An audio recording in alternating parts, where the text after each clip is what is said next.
Hola amigos, hoy en jueves de audio de deportistas rioverdenses les voy a platicar de una de varias conversaciones que tuve con un personaje que fue un gran jugador de fútbol, de familia deportista, centro delantero, goleador, apasionado del fútbol, además de un gran compañero.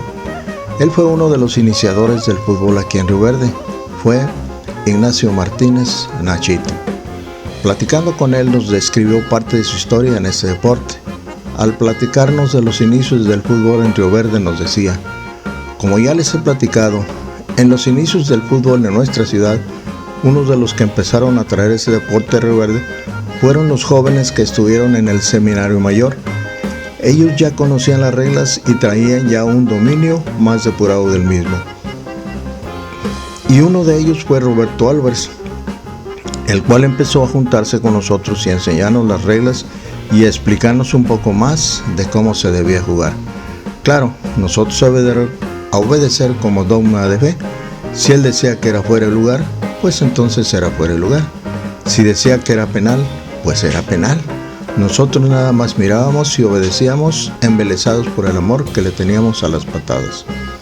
En ese tiempo en que empezamos a jugar, nosotros estábamos en la secundaria y recuerdo un sastre de nombre Héctor López y como a 5 hermanos. Jugábamos afuera de mi casa por la calle Héroes Potosinos. Otro de los que recuerdo también se empezó a juntar con nosotros fue Juan Perales, quien tenía un balón de fútbol. Y pues en aquel entonces, como el que tenía balón era el rey, lo aceptábamos a jugar. Él después se fue más por el lado del béisbol, deporte del cual siempre fue más asiduo jugador que del fútbol, y allí fue un destacado jugador. Otro de los que apreciamos mucho porque también traía balón era Arturo Moreno. Él siempre salía a jugar con nosotros y claro que lo recibíamos con gusto, ya que no cualquiera se daba el lujo de tener un balón y menos de fútbol, balón de aquellos que eran de gajos y de cuero. Recuerdo que uno de los lugares a los que empezamos a ir fue a la escuela práctica en el refugio, que entonces era conocida como la de los pelones, porque los que estaban ahí así andaban, uniformados. Ahí plantaban de todo, en su mayoría alfalfa, la cual la vendían en un guayín con caballo, y cuando se iban a venderla salían a toda velocidad y lo único que alcanzábamos a decir era: ahí van los pelones. Ahí iban a jugar jugadores un poco más grandes, como Alex, Don Elías, La Torta, El Güero Palmolive, Sacristán, etc. A nosotros nos invitaba a jugar el Capi Fernández. Él tenía una carcachita y en esa nos íbamos con él. En ocasiones la camioneta se descomponía y había que bajar a empujarla para llegar a la práctica. También nos íbamos por el Presidio de los Salitrillos, ¿lo recuerdan? Que es la calle o el camino que viene siendo lo que hoy está a un costado del Hotel María Dolores. Nos íbamos también en bicicleta o corriendo o en ocasiones con alguien que tuviera vehículo, como por ejemplo con el Capi. En una ocasión que íbamos a jugar allí, el campo estaba ocupado por los jugadores de más edad. Estaban jugando contra un equipo de San Luis de segunda división, en el que venía el Cheche González. Desafortunadamente golearon a Río Verde y nosotros, por estar viendo aquel partido, pues ya ni jugamos, pero así eran los pininos de Río Verde en materia de fútbol. También recuerdo que en una ocasión vino un jugador de Veracruz, un mentado chileno de apellido Reyes, y nos alborotó a todos nosotros diciendo que iba a organizar un torneo. Invitó a varios y les pidió de 200 a 300 pesos.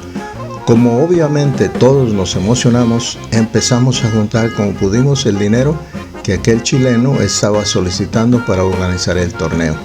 Se le dio el dinero que juntamos y ¿qué creen? Pues se fue con todo, nos estafó, nos dio espejitos y nos dejó como el chinito. Éramos muy chamacos e inocentes y no sabíamos nada de organización, torneos o lo que se necesitaba, y como estábamos ávidos de todo lo relacionado al fútbol, y si alguien venía y nos decía cualquier cosa, pues nosotros en pie juntilla le creíamos. Uno de nuestros compañeros más carismáticos era Gilberto Castellanos, alias el Rubí, una persona que siempre andaba muy alegre y que en ocasiones se ponía un pañuelo y un antifaz. Todo esto emulando al Pirata Fuentes, un gran jugador que jugaba en Veracruz, el cual era su ídolo. Cuando Gilberto salía a la cancha, sus movimientos y ademanes eran emulando a dicho jugador, actividad que sacaba la sonrisa de todos nosotros. También el Rubí ayudó a fomentar el fútbol, pues cuando las porterías se terminaban porque se podrían, y como en aquel entonces las porterías las hacíamos con palos de madera, él las conseguía, pues tenía amistades que por aquel tiempo andaban construyendo la carretera y se iba a pedirles algunos palos. Conseguíamos entonces una camioneta y nos íbamos a traer más madera para armar más porterías donde no había o para cambiarla las que ya no servían. Y así, poco a poco, Río Verde se fue acercando a este deporte. Esta historia, claro, continúa.